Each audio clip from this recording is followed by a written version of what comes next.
Queridos, a paz e a graça do Senhor Jesus Cristo.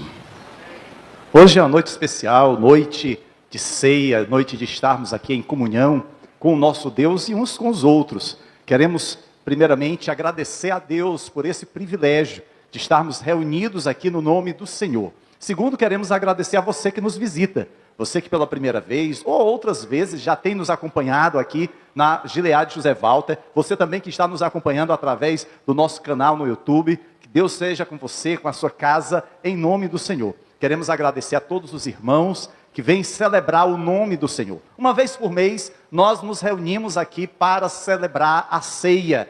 E esse é um momento muito especial. Hoje, nós vamos lembrar de Jesus através da ceia do Senhor, fazendo valer a sua ordem, quando ele disse: façam isto em memória de mim. Essa é uma ordenança do Senhor para o seu povo, até que ele volte. A igreja do Senhor, reunida nos 4 cantos da terra, em todos os tempos, celebrará a ceia. A ceia é um ato de adoração, é um ato de obediência ao nosso Senhor, e faz com que o nosso foco esteja na morte de Jesus. É até difícil nós falarmos sobre morte. Morte, em geral, nos causa tristeza, dor, é um momento de separação, mas também a morte, ela pode trazer um significado diferente, porque na morte de Cristo, nós recebemos a verdadeira vida. Através do sangue que foi derramado na cruz do Calvário, nós temos a oportunidade de agora fazer parte da nova aliança com o Senhor. Os cristãos nunca devem esquecer como chegaram e onde estão hoje. Talvez você possa olhar para o seu passado e ver no seu passado motivo de tristeza, para o seu cônjuge, por conta de alguma traição, para você mesmo, porque estava afundado no vício da bebida, ou das drogas, ou fazendo da mentira, da murmuração, algo rotineiro na sua vida. Mas aí você olha para onde você se encontra hoje. É bem verdade que continuamos pecando, mas somos pecadores regenerados pelo sangue do Cordeiro de Deus. Os cristãos nunca devem esquecer isso. Não foram as nossas boas obras, não é o nosso intelecto, a nossa força física, a nossa beleza, ou a nossa condição financeira que nos trouxeram a salvação. Foi Jesus que pagou um alto preço para que nós pudéssemos fazer parte da família de Deus, através daquilo que Ele fez na cruz do Calvário. Ele é a porta. Ninguém entra no reino de Deus por nenhum outro meio, a não ser por Jesus. E para que não esqueçamos de verdades tão essenciais para nossas vidas, nós vamos considerar nessa noite o seu sacrifício pelos nossos pecados. Assim eu quero convidar você a abrir sua Bíblia na carta de Paulo, na primeira carta de Paulo aos Coríntios, capítulo 1, versículo 18. Convido em reverência a gloriosa palavra de Deus a colocar-se de pé e acompanhar esse versículo das Sagradas Escrituras. Diz assim o texto sagrado, em 1 Coríntios, capítulo 1, verso 18. Pois a mensagem da cruz é loucura para os que estão perecendo, mas para nós que estamos sendo salvos, é o poder de Deus. Feche os seus olhos, vamos orar a Deus. Pai querido e amado, Deus Todo-Poderoso, nessa noite, Senhor, o teu povo se reúne ao redor da mesa, para celebrar em memória o sacrifício do teu Filho na cruz do Calvário. Porque pela sua morte nós temos vida, pelo seu sacrifício, a tua ira, Senhor, que recairia sobre nós, nos trouxe agora a perspectiva de um novo tempo, de uma nova história, de uma nova religião contigo, um novo encontro. Por isso, Pai, eu te peço, abençoa cada um dos teus filhos nessa noite, recebe a nossa adoração como expressão do nosso amor a ti, em nome de Jesus Cristo, amém e amém. Podem sentar-se, queridos. Amados, a cruz se tornou o símbolo do cristianismo. É interessante, porque nos primeiros dias da igreja, outros símbolos eram muito comuns entre os cristãos. Símbolos esses que facilitavam a identificação, ou até uma forma dos cristãos se reconhecerem, e com isso evitar a prisão, ou até mesmo a morte. Um deles, por exemplo, era o peixe, né? O exemplo do peixe em referência a multiplicação dos peixes, a forma como esse símbolo era constituído. E, posteriormente, a cruz passou a fazer parte da simbologia do cristianismo, fazendo uma referência à morte de Cristo, como ele morreu. Homens e mulheres, hoje, por exemplo, usam a cruz como um adorno ao redor do seu pescoço. Outros estão familiarizados com pinturas de quadros, esculturas, aonde a cruz se faz presente. No nosso púlpito, nós temos uma cruz. Na fachada da igreja, nós temos uma cruz que nos identifica como cristãos. Nós nos tornamos familiarizados com a cruz enquanto item de adorno, de decoração. Porém, amados, nós esquecemos muitas vezes o impacto que ela teve no passado. Como a cruz, ela trouxe uma forma de dor, de tristeza aos primeiros cristãos.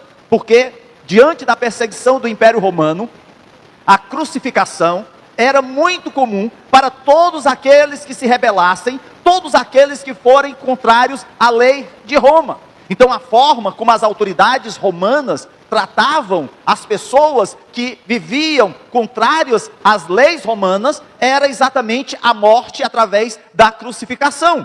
Nós nos tornamos hoje familiarizados com a cruz, mas naqueles dias a cruz tinha um significado horrível para aqueles cristãos.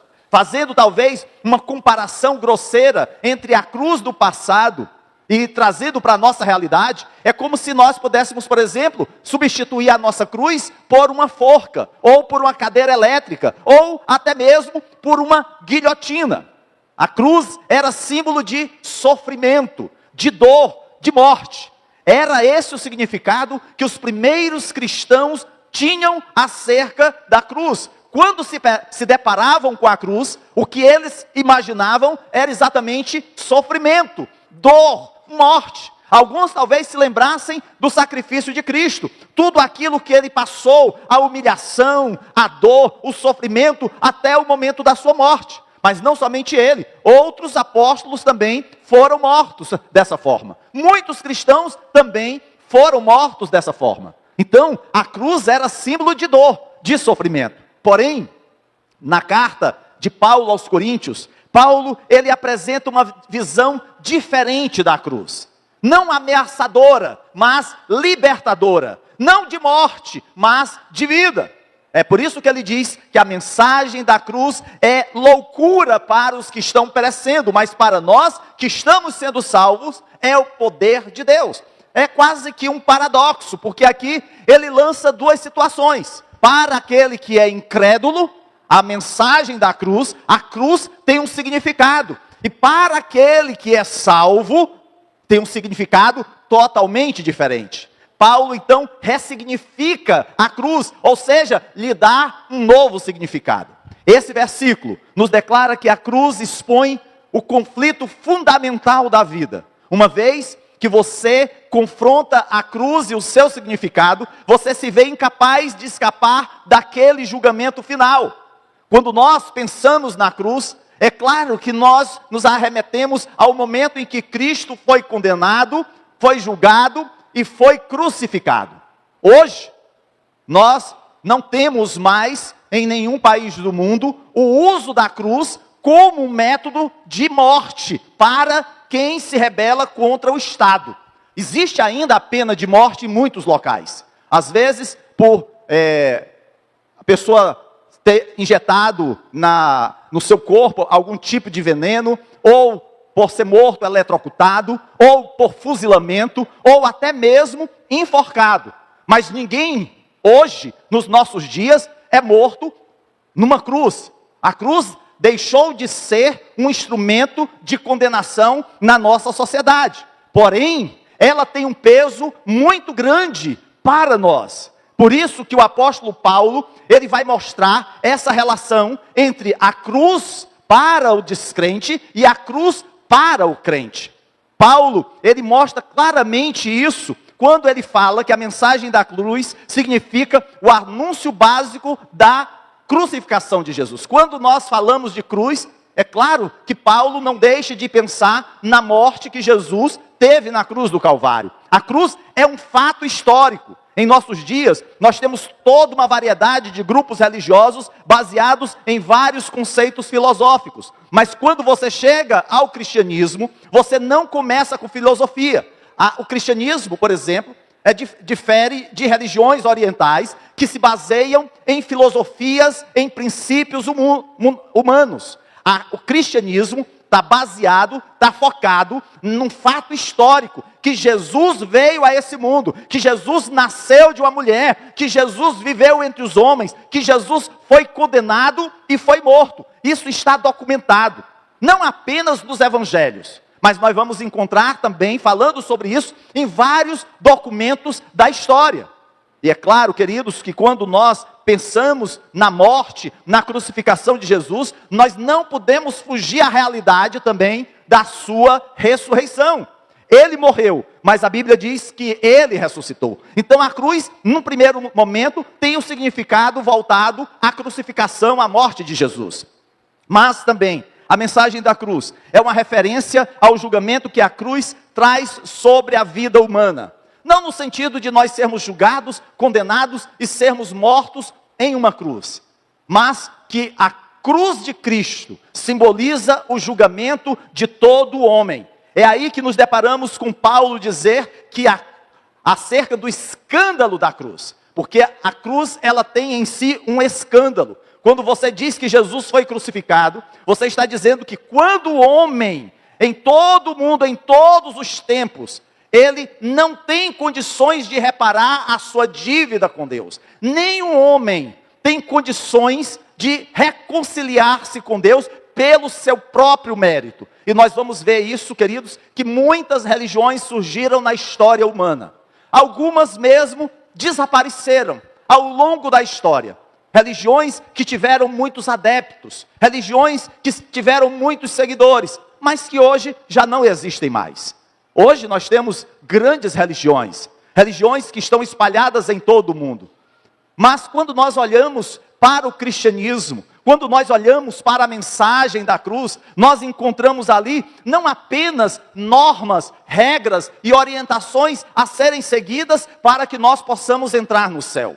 Você não vai simplesmente ter 10 passos para chegar na glória. Você não vai poder dizer assim, olha, a Bíblia está dizendo que você cumprindo isso, isso e isso, você tem a garantia da eternidade. Não.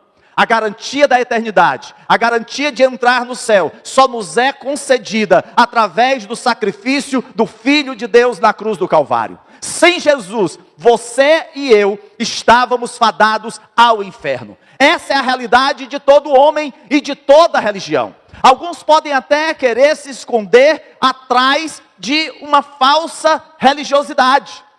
Eu não deixo de cumprir as minhas regras no domingo. Eu acordo cedo, eu vou para a igreja, eu faço as minhas rezas, as minhas orações, como que querendo com isso respaldar-se diante de Deus. Porém, a Bíblia deixa bem claro que não é mérito do homem, não é esforço nosso, foi algo que foi conquistado na cruz do Calvário. E aí Paulo, quando fala da mensagem da cruz, ele vai dizer que essa cruz, que essa mensagem produz duas reações. A primeira delas é que a mensagem da cruz é loucura para aqueles que estão perecendo. A palavra loucura aqui significa tolo. Ou seja, é como se Paulo estivesse dizendo que a mensagem da cruz é tolice, é absurdo, é bobagem para aqueles que estão perecendo. E quem é que está perecendo? Todo aquele que rejeita a Jesus, todo aquele que nega a salvação em Cristo Jesus, faz da mensagem da cruz algo sem valor, algo que não vai fazer diferença na sua vida. Eu acredito que talvez você já tenha testemunhado, já tenha pregado para alguém da sua família, na escola, na faculdade, no trabalho, na sua vizinhança, e essas pessoas tenham rejeitado a mensagem que você lhes apresentou. Talvez alguns achem que não precisam de Deus em sua vida. E é aí, queridos, que nós vemos o escândalo da cruz. Dizer a tal homem que todos os seus esforços e todo o seu impressionante histórico de realizações não valem nada aos olhos de Deus, que essas coisas não tornam um grau mais aceitável dele diante do Senhor, é algo que para alguns é difícil de acreditar. Porque alguns se escondem, por exemplo, atrás das boas obras. E é bom fazer boas obras, mas não são as boas obras que nos garantem a glória, que nos garantem a eternidade. Infelizmente, isso não fará efeito. É por isso que a mensagem da cruz é loucura para aqueles que estão perecendo. Esse é o escândalo da cruz. Muitos estão cegos nos nossos dias, e essa cegueira espiritual já esteve sobre os nossos olhos. Durante 18 anos da minha vida, eu estive cego espiritualmente. Eu não enxergava as coisas de Deus, eu não queria nada com Deus. Eu imaginava que eu poderia conquistar o mundo, que eu tinha o conhecimento para fazer a minha vida acontecer. Eu me sentia dono do meu nariz. Lê do engano. Queridos, quando nós não temos o senhorio de Cristo na nossa vida, quem está dominando a nossa vida é o diabo. Quem está dominando a nossa vida é a nossa própria carne. Quem está dominando a nossa própria vida é o mundo. Sem o senhorio de Cristo, nós somos escravos do pecado. É por isso que o Senhor, revelando aqui na sua palavra, diz que a mensagem da cruz é loucura para aqueles que estão perecendo. Para essas pessoas, a mensagem da cruz não tem valor. Mas o apóstolo Paulo, inspirado pelo Espírito Santo, apresenta a segunda reação. Ele diz que a cruz é o poder de Deus para aqueles de nós que estão sendo salvos. Enquanto que os que perecem ainda não pereceram, ou seja, eles estão no caminho da morte. E nós estávamos também no caminho da morte, mas fomos alcançados pelo perdão de Deus. E nós precisamos orar por aqueles que estão nesse caminho. Nesse próximo sábado, às 16h30, nós vamos ter evangelismo aqui na igreja. Eu digo na igreja porque nós vamos estar saindo da igreja. Nós não vamos fazer evangelismo dentro da igreja. Nós vamos fazer evangelismo nas casas, nas ruas. Porque assim como um dia nós fomos alcançados pelo poder de Deus, pela mensagem da cruz, nós que estávamos perecendo, precisamos levar essa mensagem da cruz àqueles que estão perecendo. Para que, como nós hoje estamos agora tendo a mensagem da cruz de uma forma diferente, porque ela agora é poder de Deus para nós que estamos sendo salvos. Você pode dizer assim, pastor, mas eu não sou salvo já em Jesus Cristo? O apóstolo Paulo aqui está nos falando um pouco do processo, como nós costumamos falar em teologia. Nós somos justificados quando nós confessamos a Jesus. Nós somos santificados ao longo da nossa vida, nos afastando daquilo que não agrada a Deus, rejeitando aquilo que entristece o coração de Deus, para que um dia, quando nós formos chamados à presença de Deus, nós possamos receber um corpo incorruptível, sermos glorificados na presença do Senhor. É por isso que nós estamos sendo salvos. Estamos sendo transformados dia a dia. Estamos sendo mudados, áreas da nossa vida. E cada um de nós sabe aquilo que precisa ser mudado. É por isso que nós pedimos ao Senhor, Senhor, me transforma. Jesus, tem misericórdia da minha vida. Senhor, doma a minha língua. Senhor, cuida para que eu tenha um temperamento controlado pelo Espírito Santo. Jesus, cuida dos meus olhos. Queridos, nem os salvos foram totalmente salvos ainda, mas estamos a caminho da salvação final a ser realizada. Mas para nós que estamos sendo salvos, a cruz é a chave para a liberação de todas as bênçãos na vida humana. Você quer ser abençoado? Você quer a bênção de Deus? Pois esteja perto da mensagem da cruz. Não se afaste da palavra de Deus. Não se afaste dos caminhos do Senhor. É o caminho para nós experimentarmos a cura de Deus no nosso coração, a libertação do reino do pecado e a entrada na totalidade da paz e alegria. A cruz é parte essencial desse processo. Essas são duas reações produzidas pela mensagem da cruz. Reações que atingem a todos os homens e em todos os tempos. Só existem essas duas reações. Ou a mensagem da cruz é loucura para os que perecem, para aqueles que estão morrendo espiritualmente e fisicamente, ou então é poder de Deus para aqueles que estão sendo salvos. A mensagem da cruz está presente na relação do homem com Deus. Não se pode falar de um relacionamento com Deus sem a mensagem da cruz. É por isso, queridos, que Jesus se apresenta como sendo o caminho. Ele não diz que é um caminho, mas ele diz que é o único caminho que conduz o homem à reconciliação com Deus. Ele se apresenta como a verdade. Ele não diz que ele é uma verdade entre muitas nesse mundo. Ele não diz que ele é mais uma religião, mais um religare, uma nova comunicação com Deus. Ele se apresenta como a única comunicação possível com Deus. Ele é aquele que nos liga com o Senhor. E ele diz que ele é a vida. Ele não é uma forma de vida. Ah, pastor, o universo é tão grande. Queridos, mas nós somos criação de Deus. Você é único nesse universo todo. E na cruz do Calvário ele morreu por amor a você e a mim. Esse é um privilégio que, se nós entendêssemos, nós diariamente estaríamos dizendo: glória, glória, glória a Deus pelo seu amor. Queridos, a Bíblia Sagrada, ela nos mostra o quanto a mensagem da cruz está presente em todos os livros da Bíblia. Lá no livro de Gênesis, o Senhor falou sobre isso quando ele disse à serpente que feriria o calcanhar da semente da mulher, mas que a semente da mulher esmagaria a cabeça da serpente. A primeira profecia, a primeira promessa foi dada e foi cumprida. A serpente feriu a Jesus, mas quem no final pisou, venceu, teve a vitória nas suas mãos, foi Jesus Cristo. E porque Ele venceu, nós somos verdadeiramente livres. Queridos, essa declaração do Pai predisse a vitória de Jesus na cruz e a derrota do maligno. Lá no livro de Gênesis, centenas de anos, milhares de anos antes de Jesus vir a esse mundo, o Senhor havia prometido à mulher, aquela mulher que juntamente com Adão haviam cometido o pecado e lançado toda a humanidade sobre o peso, sobre a consequência do pecado. Agora tinha a promessa que a sua herança iria produzir vitória. E isso se concretiza na cruz do Calvário. Lá no livro do Êxodo, a cruz é vista no sangue sobre a porta de cada família judia obediente. O povo de Israel há 400 anos fora subjugado pelo Egito, escravizados, até que um dia o Senhor levanta o libertador, o grande estadista que foi Moisés.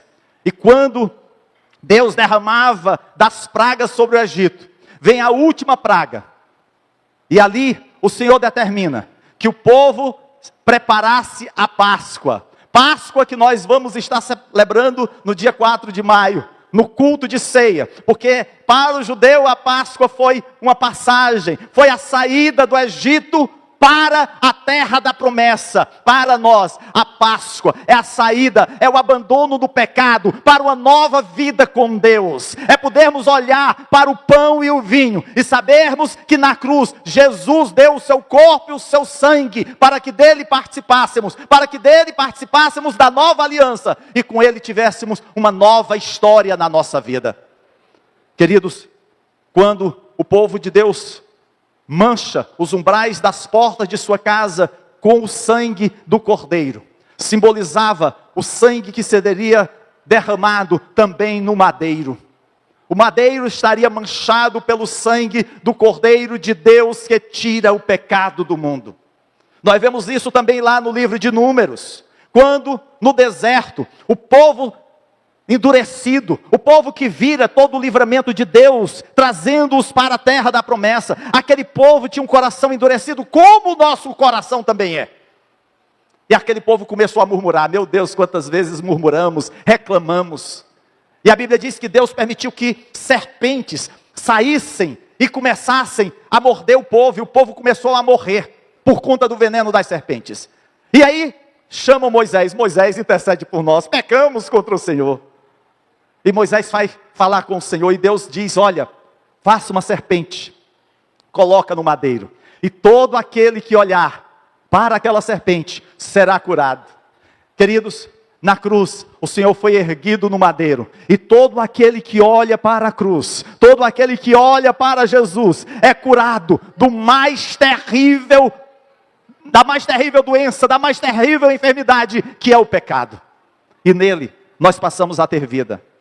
Do Velho ao Novo Testamento, nós constatamos que Deus ama o tema da cruz, do sangue do Cordeiro de Deus derramado na cruz. Se nós tivéssemos tempo nessa noite para passar as páginas de todos os livros das Escrituras, certamente nós iríamos fazer referências em cada uma delas acerca do sacrifício de Cristo. Porém, amados, nós precisamos entender que tanto nas Escrituras, como também na história da igreja, porque nós vamos ver pastores e escritores frequentemente fazendo referência ao assunto do sangue de Jesus. O púlpito sem a cruz, o púlpito sem o Cordeiro de Deus, o púlpito sem Jesus não é um púlpito cristão.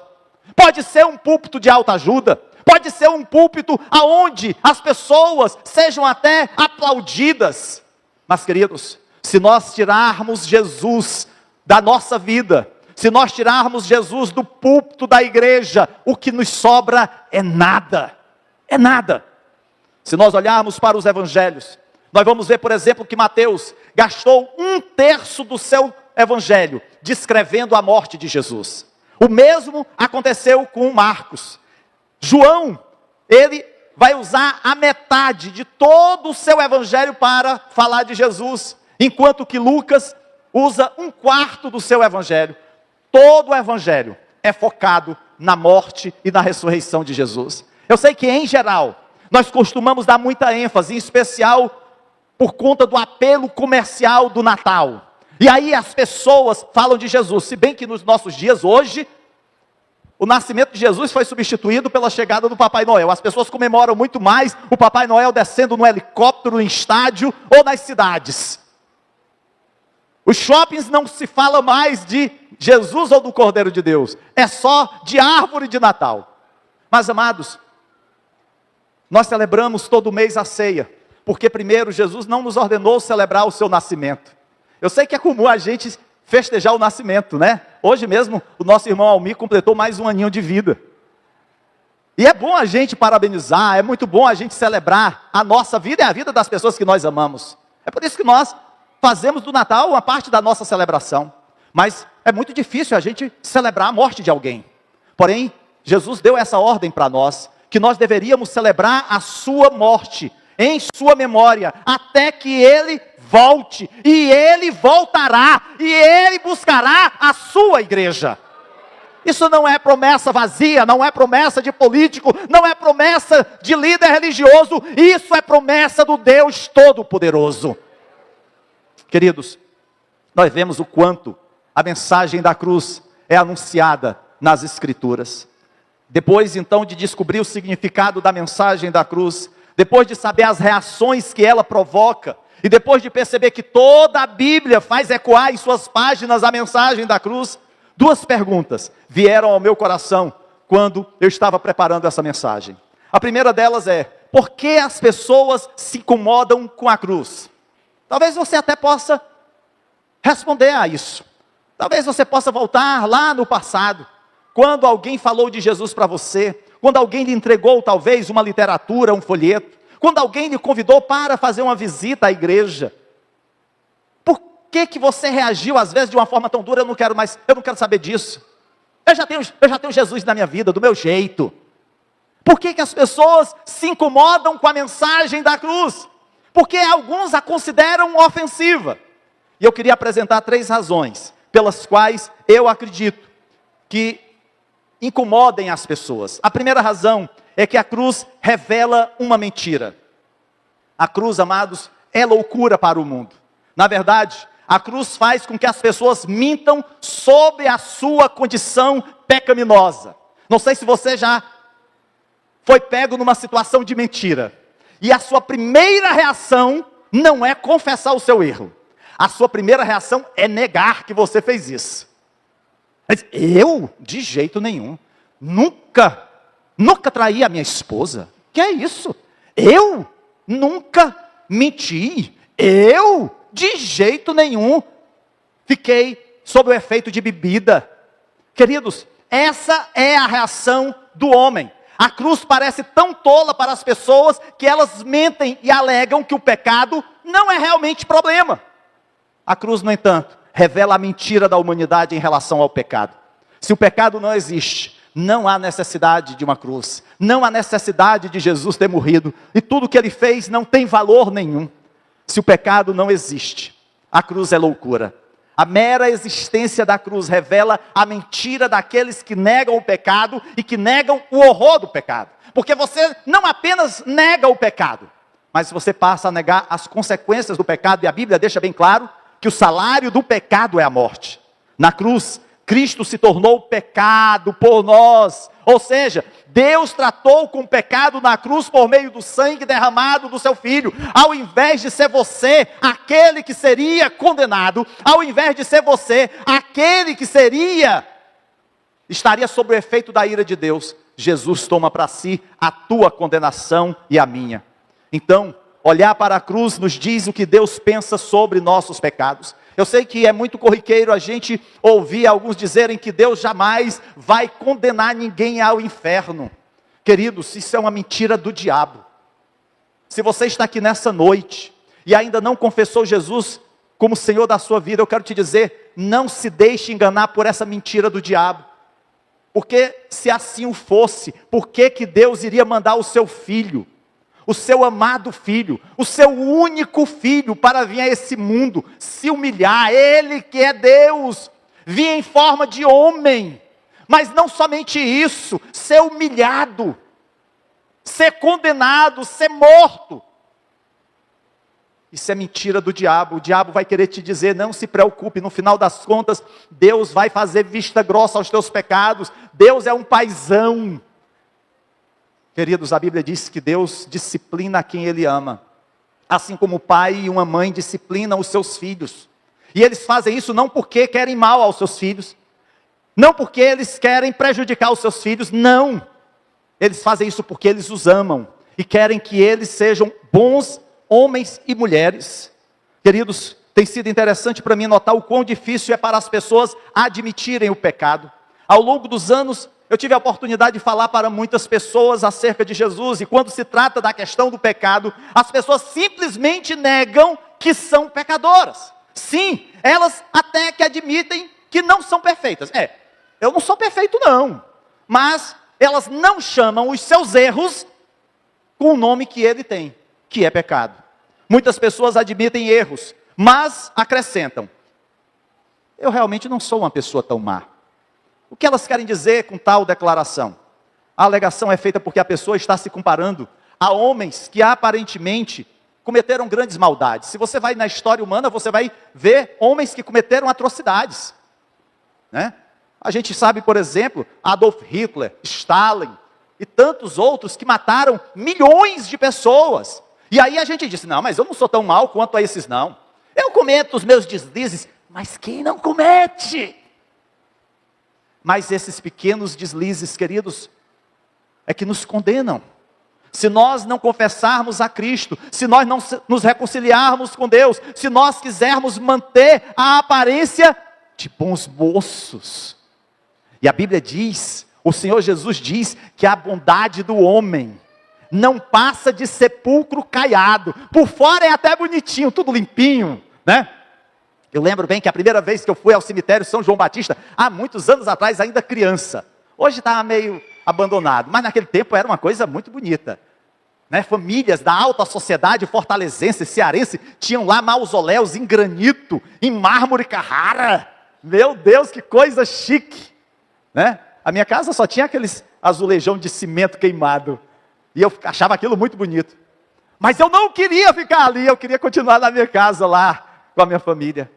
Ali só tinha podridão, corpo em putrefação, mau cheiro. Queridos, assim é a vida do homem. Por fora pode até ter a aparência de coisa boa, mas o coração fede a pecado, está corroído pelo pecado. Alguém que admite com base na medida que é um pecador, pode perguntar, e daí? Eu sou como todo mundo. E aí nós nos escondemos no meio da manada, no meio da multidão. Mas, queridos, o Senhor nos conhece individualmente. A palavra de Deus diz que os olhos do Senhor estão postos sobre nós. Ele conhece a cada um de nós. A Bíblia diz que quando ainda substância informe, no ventre da minha mãe, Deus conhecia todos os meus dias. Não há nada que se esconda aos olhos do Deus poderoso. Se eu subo aos céus, lá está. Se eu desço ao mais profundo Hades, abismo, ali a tua mão me alcançará.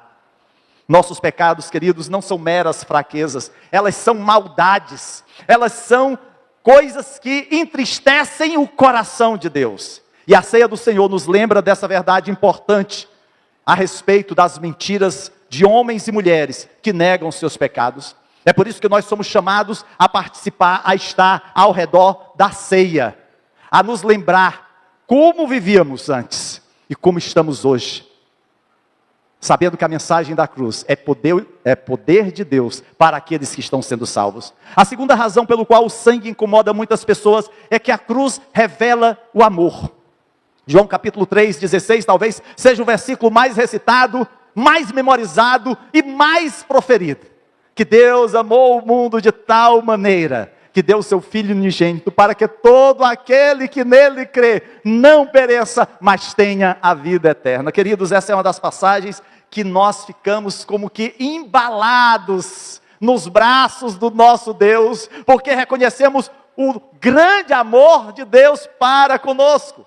Mas talvez as pessoas rejeitem a cruz porque odeiam admitir que precisam do amor de Deus. As pessoas não querem depender de Deus. Quando jovens queremos chegar à maioridade para dizer que somos donos do nosso próprio nariz, que queremos fazer as coisas que outrora não tínhamos como fazer porque estávamos debaixo do poder da guarda dos nossos pais.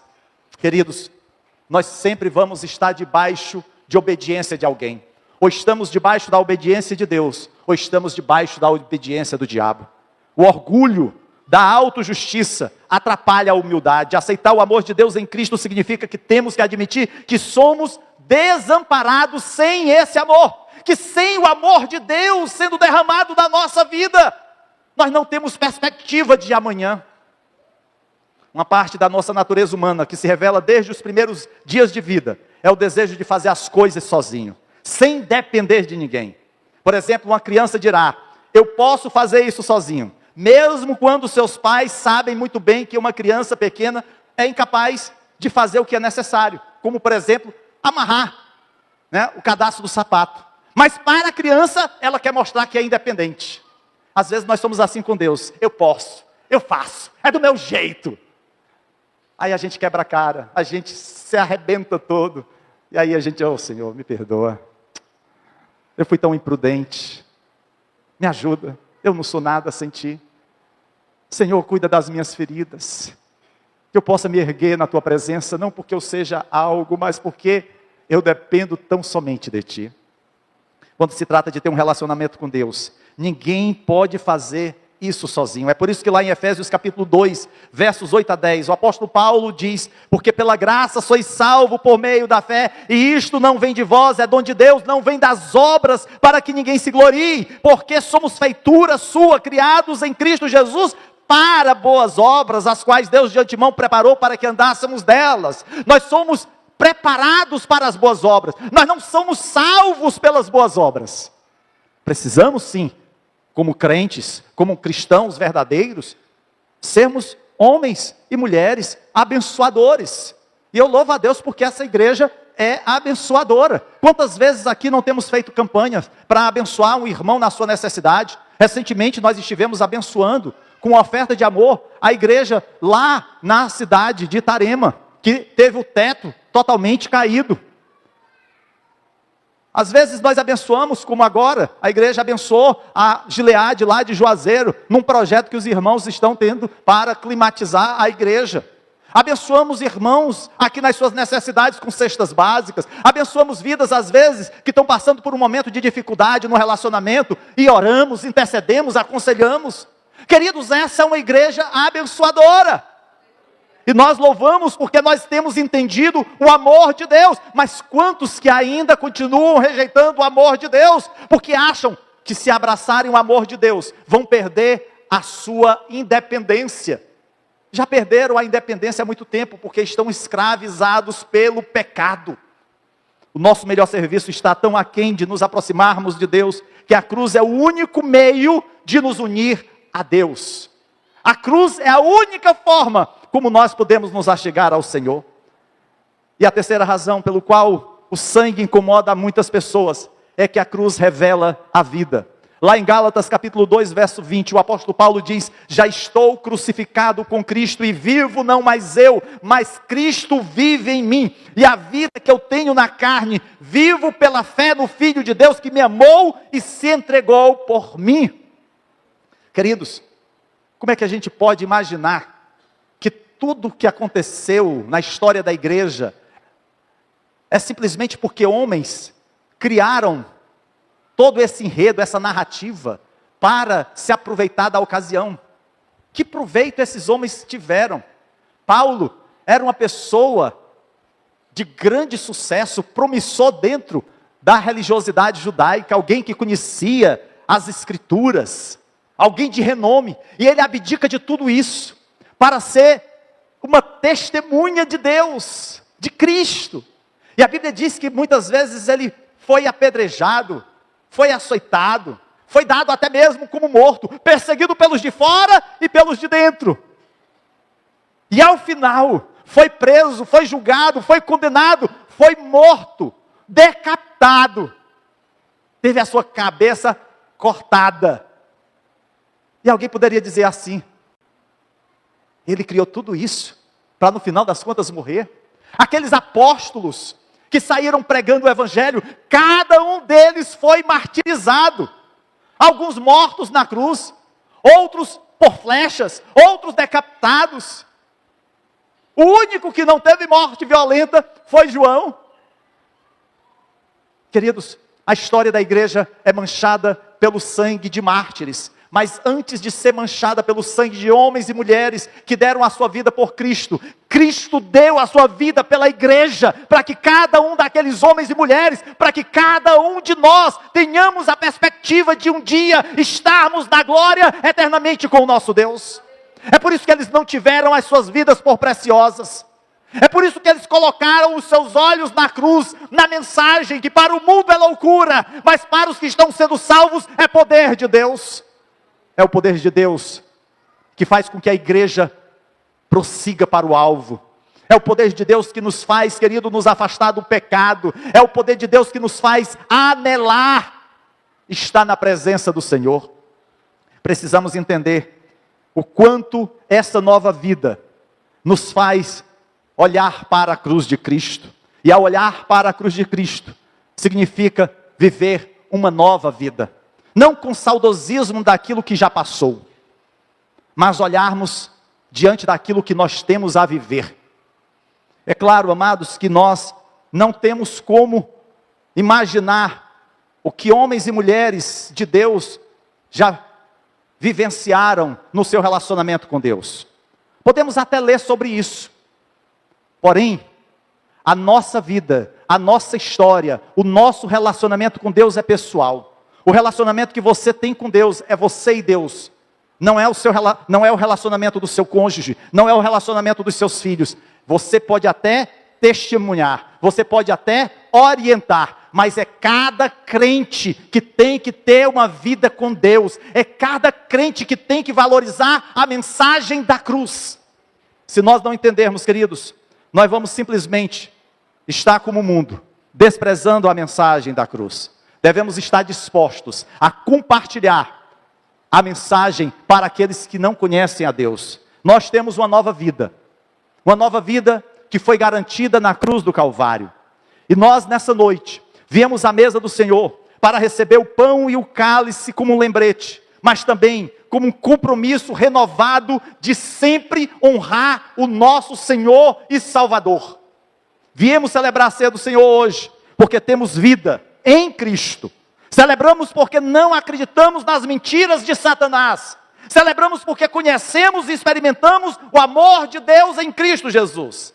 Celebramos a ceia porque um dia estaremos todos juntos todos juntos, como diz o hino da harpa cristã, tantos como a areia da praia, tantos como a areia do mar, celebrando com os cristãos de todos os tempos, aqueles que já descansaram no Senhor, que no ressoar da trombeta ressuscitarão, e juntamente com aqueles que estiverem vivos, subirão ao encontro do noivo, e participaremos das bodas do Cordeiro, da grande mesa, estaremos eternamente com o Senhor. Se você nessa noite está aqui conosco, e ainda não confessou a Cristo como Senhor e Salvador da sua vida, você está entre aqueles a quem o apóstolo Paulo diz que a mensagem é loucura para os que estão perecendo. Eu quero te dizer que há solução para você. Porque enquanto houver vida, há oportunidade para reconciliação. Talvez você diga, pastor, mas a minha vida é tão desregrada, já cometi tantos erros. Deus, será que quer alguma coisa comigo? Foi Deus que eu trouxe aqui nessa noite, porque Ele muito te ama, porque Ele quer o melhor para você. Ele não quer que a mensagem da cruz seja escândalo para você. Ele não quer que a mensagem da cruz seja loucura, tolice. Mas Ele quer que a mensagem da cruz seja poder de Deus para você, porque Ele quer a tua salvação. Há entre nós alguém que ainda não confessou a Cristo, que precisa de um encontro com o Senhor. Há entre nós alguém que em meio à sua caminhada esfriou na fé, abandonou o caminho. Estamos aqui diante da mesa, a mesa está posta, somos chamadas a dela participar, não ficar de fora.